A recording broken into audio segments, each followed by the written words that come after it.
Have you ever noticed someone with a piercing in their lower lip? That's called a labret.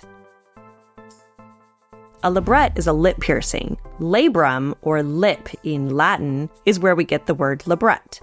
You'll probably hear it pronounced differently, though, as either labret or labret, or anything in between. People across the globe and throughout time have worn labrets. Let's look at them in Aztec or Mexica culture, where they were popular among elite social classes during the 15th and 16th centuries in Mexico. The Mexica had a specific term for a labret. It was tentet, meaning lipstone in their spoken language called nahuatl.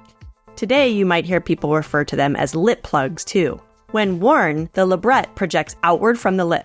Not all labrets were this elaborate or big. Some were smaller and circular. They could be made in obsidian, a black volcanic stone, or jade, shell, gold, and more. But not just anyone could wear such fancy lip plugs. Labrets also communicated a person's wealth and even beauty. This one is made of gold and shaped like a serpent head. To insert it into your lower lip, you'd first need to pierce a hole into your skin. Think of someone getting their ears pierced, but below your lip.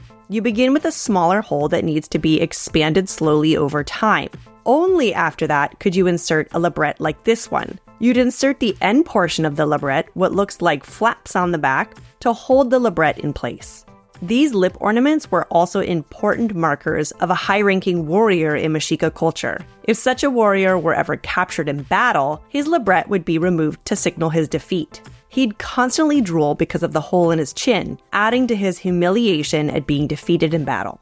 And you want to know something amazing about this particular labret? Well, that serpent tongue was made separate from the rest of the golden serpent. So when the person wearing this moved, the tongue's movement mimicked a snake's tongue.